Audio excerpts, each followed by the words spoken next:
Bonjour à toutes et bienvenue dans ce nouveau podcast de Femmes à part dans lequel aujourd'hui je vais vous parler de l'hypersexualisation des mineurs et de la société dans laquelle nous vivons de façon générale. Avant de commencer ce podcast, je voulais vous rappeler de ne pas oublier de vous abonner à ma chaîne en cliquant sur le bouton juste en dessous de la vidéo. Mettez aussi un petit pouce bleu si vous appréciez ce podcast et n'hésitez pas à partager cette vidéo sur les différents réseaux sociaux. Merci pour votre soutien, je sais que je peux compter sur vous. Alors, je pense que vous serez d'accord pour faire la même constatation que moi. Lorsqu'on regarde la société dans laquelle on vit, on est obligé de tomber d'accord sur le fait que ce soit dans les publicités, dans les magazines, dans les séries, dans les films, sur les réseaux sociaux. Il y a aussi la pornographie qu'on pourrait mentionner, ou des applications de rencontres un petit peu limite, telles que Tinder par exemple, qui est vraiment basée juste sur le physique des personnes. On constate que tout est fait pour que la femme soit réduite à sa sexualité, au plaisir qu'elle peut procurer d'une façon ou d'une autre. On ne peut que constater également l'augmentation, ou en tout cas la multiplication, l'omniprésence des viols, des violences faites aux femmes, et d'un phénomène nouveau, qui est celui de nouveau, relativement récent en tout cas, on pourrait dire, qui est donc celui de la prostitution des mineurs. J'ai découvert ce sujet dans un documentaire de Zone Interdite sur M6, que vous avez peut-être visionné, c'était au mois de septembre, je crois qu'il est sorti, fin septembre. Et donc c'est tout un reportage de presque 2 heures sur la prostitution des mineurs. Au début j'avais pas très envie de le regarder parce que je pensais vraiment être trop... je pensais que ça allait beaucoup me choquer, me gêner, voilà. Et finalement j'ai plus été énervée qu'autre chose, alors bien sûr aussi choquée par tout ce que j'ai vu et entendu dans ce reportage, c'est vraiment extrêmement triste ce qui arrive, mais on apprend aussi quand même beaucoup de choses assez intéressantes et ça m'a fait comprendre certaines choses aussi peut-être sur les aspirations des jeunes filles, voire des petites filles, des filles à l'heure actuelle, parce qu'évidemment il y en a qui se prostituent et qui ont à peine 12 ans. Et on voit toute cette colère en elle, et il y en a qui disaient j'ai envie de tuer tous les hommes, j'ai l'impression que tous les hommes m'ont violée. Ce qui était intéressant aussi, c'était de constater que les pères étaient généralement absents dans le reportage. Donc on suit plusieurs jeunes filles et leurs mères en fait, et ce sont les mamans qui sont interviewées, ce sont les mamans qui sont en train de chercher, qui parcourent la France entière, qui ne dorment plus et sont en permanence à la recherche de leurs filles qui fuguent pour aller se prostituer. Jamais on ne voit une seule fois un père. Alors bon, évidemment, c'était un reportage avec... on ne suivait pas toutes les prostituées mineures de France, bien sûr, mais je pense que ça donnait quand même une petite idée de certaines choses et de certaines situations familiales. On constate aussi, alors ça je ne sais plus, je l'avais noté, mais je ne sais plus si c'était non, je crois que c'était la voix du commentateur. C'était pas une des filles qui disait ça. C'était un des journalistes qui disait on a l'impression que le sexe et les réseaux sociaux sont les uniques voies de salut, quoi, les uniques voies pour être connues, pour faire sa vie, c'est le seul futur que ces jeunes filles voient en fait. Pour elles c'est un peu la seule chose, c'est tout ce qui compte, pas forcément celles qui se prostituent d'ailleurs, mais de façon générale les jeunes à notre époque, voilà, c'est le sexe, les réseaux sociaux, qu'est-ce que tu veux faire plus tard? Je veux vraiment faire de la télé-réalité, enfin voilà, leur objectif de vie c'est la télé-réalité, super. Et ce qui fait vraiment de la peine aussi dans ce reportage, évidemment, on sent que toutes ces filles sont vraiment vides de tout. Leur attitude crie leur désespoir, leur mal-être. On sent à quel point elles ne sont pas bien dans leur peau. Et pourtant, si on les voit à l'extérieur, bon, leur visage était flouté, mais elles avaient vraiment une attitude hyper sûre d'elles. Dans leur voix, dans tout ce qu'elles disaient, dans leur façon d'un peu de poser, de marcher, de tout ce qu'on veut, On voit que c'est des jeunes filles qui ont vraiment, voilà, en tout cas elles renvoient une image, je suis sûre de moi, je suis hyper à l'aise, voilà, on a l'impression qu'elles sont plus âgées qu'elles ne le sont aussi, à leur façon de s'habiller, de parler, bref. Et ce qui est vraiment triste, c'est que toutes ces filles, je ne parle pas que des filles du reportage, mais là je parle de façon plus générale dans notre société, dû à cette hypersexualisation justement de la société et des femmes, les filles ne jugent leur valeur que par rapport à leur corps, à leur beauté, à leur jeunesse, à leur minceur, à leur sensualité. Elles ont vraiment un immense besoin de plaire, d'être aimées, d'attirer l'attention, de sentir qu'on les regarde, qu'on s'occupe d'elles. Il y a aussi ce sentiment d'avoir du pouvoir sur l'autre, finalement qui s'attache à vous d'une certaine façon. Il y a aussi on voit aussi les ravages du porno, de tous les films pornographiques. Tout le monde en regarde à l'heure actuelle, la plupart des gens en regardent, ils sont de plus en plus jeunes, il y a de plus en plus de femmes qui le regardent aussi, et on peut dire que vraiment le regard, surtout des hommes, est perverti au niveau de la sexualité. Ils ont une version pervertie de la sexualité où la femme est vraiment un objet, et toutes ces filles qui veulent juste être aimées, plaire, etc., d'une certaine façon, elles se sentent obligées de se conformer à certains modèles, aux modèles que leur présente la société, pour sentir qu'elles existent, qu'elles ont de la valeur. Alors forcément, si toute la journée on vous met sous les yeux des filles qui sont à moitié nues, des filles qui se vendent, qui se vendent pour de l'argent, qui vendent leur corps pour de l'argent, des filles qui sont toujours dans la sensualité, un peu la provocation, etc.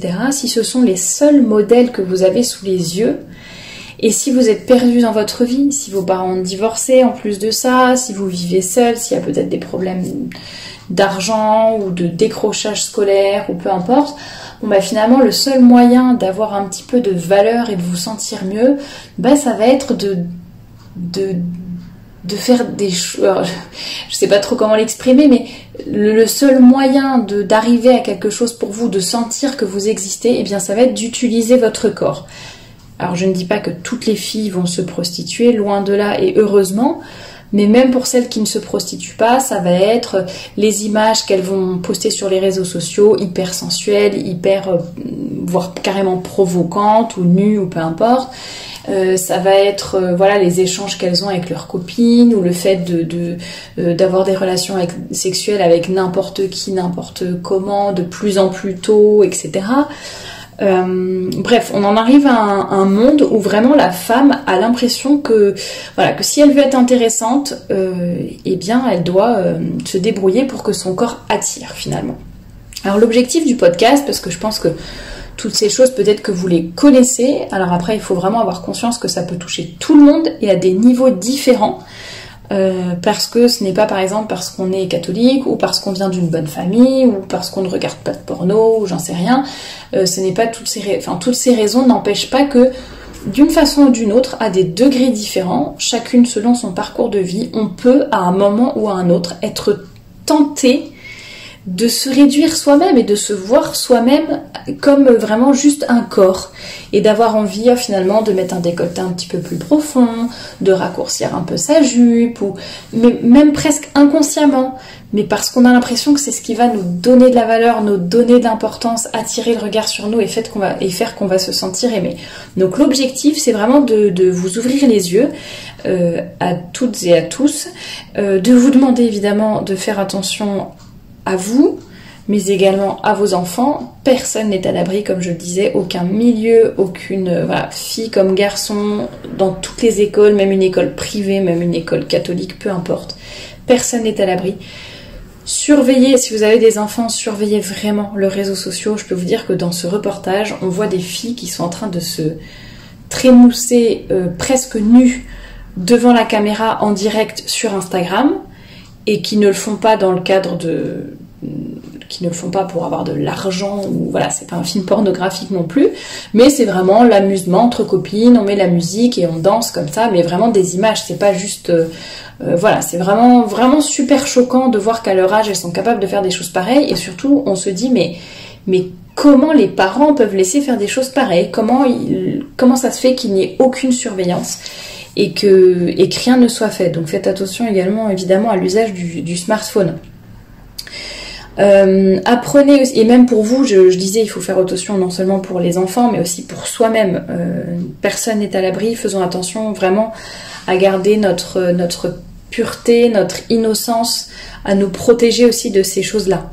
Et évidemment, apprendre, l'objectif c'est de vous apprendre, d'attirer votre attention sur le fait qu'il est vraiment super important de se respecter, de respecter les autres et d'apprendre où est notre vraie valeur. Où se trouve notre vraie valeur? Elle n'est pas dans notre corps, en tout cas ça ne veut pas dire qu'il faut être janséniste et complètement rejeter son corps comme si c'était quelque chose de mauvais, pas du tout, mais en tout cas voilà, il ne faut pas idolâtrer son corps, ni le réduire à sa sexualité, ni nous réduire à notre sexualité, mais vraiment essayer voilà, de devenir des adultes responsables qui ont conscience de l'importance et des conséquences de leurs actes et qui prennent confiance en eux, mais d'une bonne façon et sans avoir à passer par toutes ces choses-là.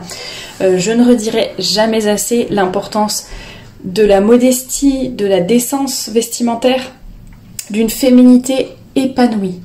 Une féminité qui n'est pas dans la revendication, la victimisation, cette espèce de libéralisme qui consiste à dire que je fais ce que je veux de mon corps m'appartient, etc. On a voulu libérer les femmes, ça j'en ai parlé dans beaucoup d'articles, beaucoup de podcasts, vous pouvez également vous référer à la bibliographie du blog. On a voulu libérer les femmes, l'idée était vraiment de dire les femmes vont faire ce qu'elles veulent, comme elles le veulent, quand elles le veulent. Les femmes étaient dans un carcan, les femmes vont enfin pouvoir s'épanouir, être heureuses, elles qui étaient si malheureuses et si oppressées par le patriarcat, là voilà, on va vraiment les libérer, les aider à se sentir bien, et finalement on s'aperçoit que les femmes aujourd'hui sont plus malheureuses que jamais, et que finalement on a voulu les libérer, mais presque les forcer à les libérer, et elles sont devenues esclaves des désirs des hommes, esclaves de leur sexualité, on peut dire, esclaves du regard des autres. Leurs corps sont vraiment vus comme, je dis exprès leur corps, parce que ce ne sont pas les femmes en tant que telles, elles ne sont même pas vues comme des femmes corps et âme, comme une personne, une âme, non, c'est vraiment le corps des femmes, on a l'impression qu'il n'y a que ça qui compte. Leurs corps sont vus comme des objets de jouissance, comme... on va dire des vulgaires enveloppes corporelles qui ne servent pas à grand chose, et ça on le voit non seulement dans le domaine de la pornographie évidemment, ou de tous ces domaines, mais également le domaine des médicales. Les femmes sont de plus en plus nombreuses à subir des violences gynécologiques. On parle aussi beaucoup de violences pendant l'accouchement. L'accouchement est vu comme un acte médical, la grossesse est vue comme une maladie. Les femmes ne peuvent pas accoucher de façon naturelle, comme elles le veulent, en écoutant leur corps. Non, il faut suivre les procédures, il faut suivre les process, etc. Bref, quel que soit un peu tous les domaines, finalement, le corps de la femme est vraiment réduit à un moins que rien.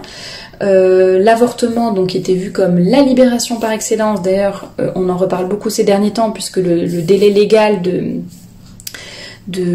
pendant lequel on aura le droit d'avorter est donc allongé, je ne sais pas si c'est encore acté, mais ou sera en tout cas incessamment sous peu allongé de 12 à 14 semaines. Donc soi-disant l'avortement qui était une grande libération pour la femme, finalement la femme détruit évidemment tue l'enfant qu'elle porte, mais détruit aussi son propre corps et son propre esprit, parce que finalement elle tue ce qu'elle a de plus sacré d'une certaine façon, elle s'abîme, elle se détruit. Même une femme qui n'est pas croyante, même une femme qui ne comprend pas ou qui ne pense pas qu'elle a tué son enfant, pour elle a juste éliminé un embryon, mais même les femmes qui sont comme ça sentent bien qu'il y a quelque chose, elles ont des séquelles physiques et psychologiques qui durent très longtemps à cause de leur avortement, et je le redis, même si elles ne sont pas croyantes et même si personne ne leur met aucune pression que ce soit. Donc on a voulu, voilà, toutes ces belles libérations de la femme. On peut parler encore de la pilule, de la contraception. Alors ça, c'était encore plus pour voilà, pouvoir libérer la femme de ce corps pesant, des éventuelles grossesses, pour qu'elle puisse voilà, jouir sans entrave et sans aucune conséquence.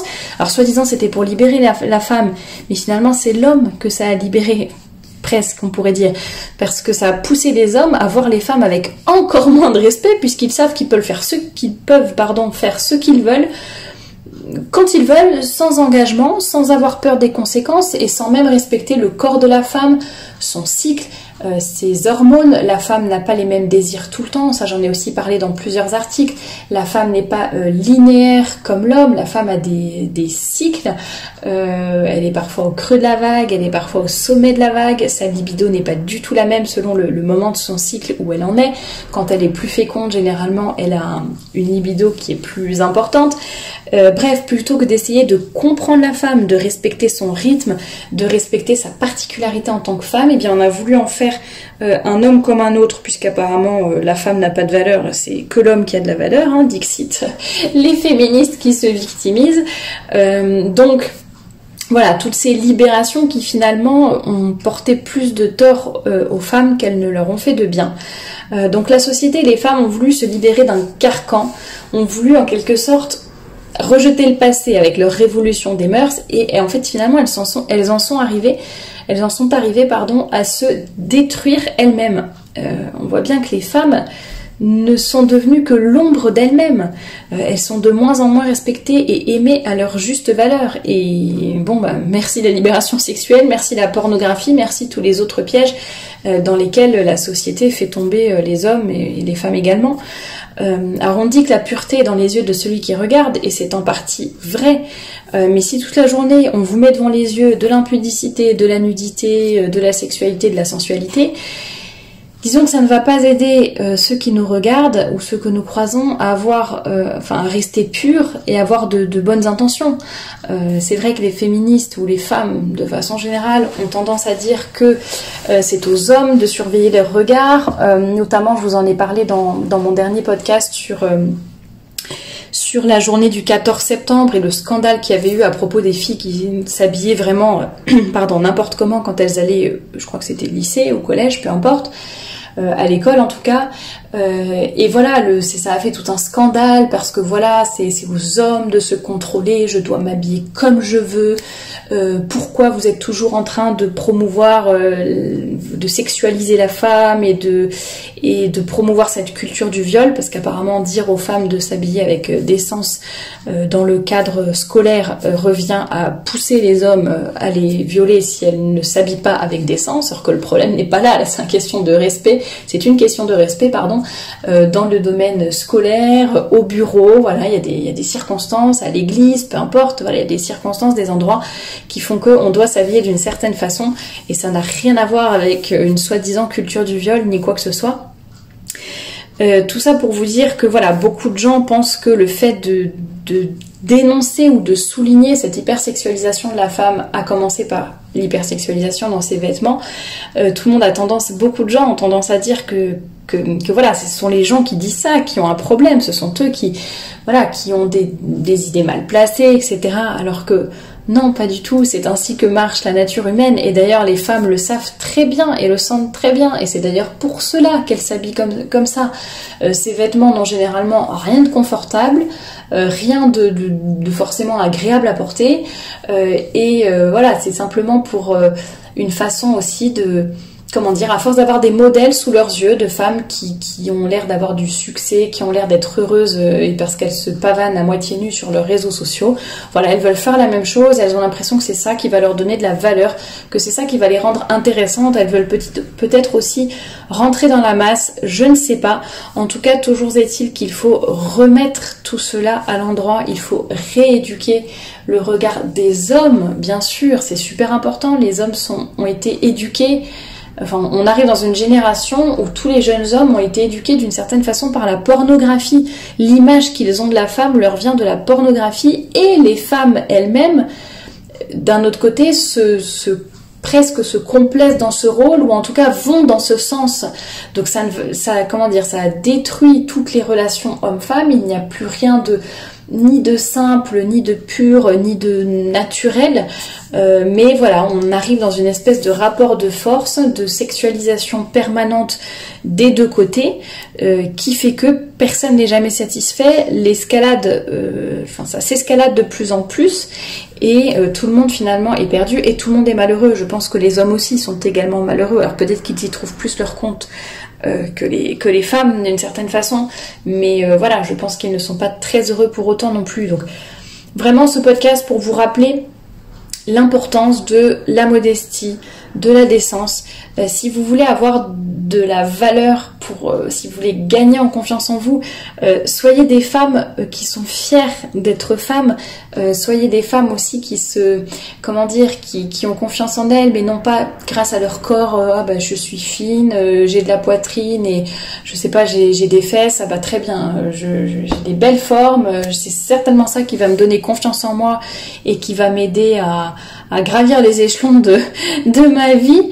Non, pas du tout. Ce qu'il faut se dire, c'est voilà, je dois me construire une personnalité, je dois devenir une personne qui est fidèle à ce qu'elle a reçu, qui veut développer ses talents et qui veut se détacher des autres, non pas par orgueil, mais se détacher de la masse par sa féminité. Et oui, il faut le rappeler, même si on est des femmes, il faut apprendre à nous reconnecter à notre féminité. Nous ne sommes pas des hommes, nous sommes des femmes qui se détachent par leur pureté, par leur charme, par leur intelligence, par leur courage, leur douceur, leur force, leur créativité, on peut encore dire beaucoup d'autres choses, leur piété, leur sourire, leur persévérance dans les épreuves aussi, leur joie, leur élégance de cœur, élégance de vestimentaire.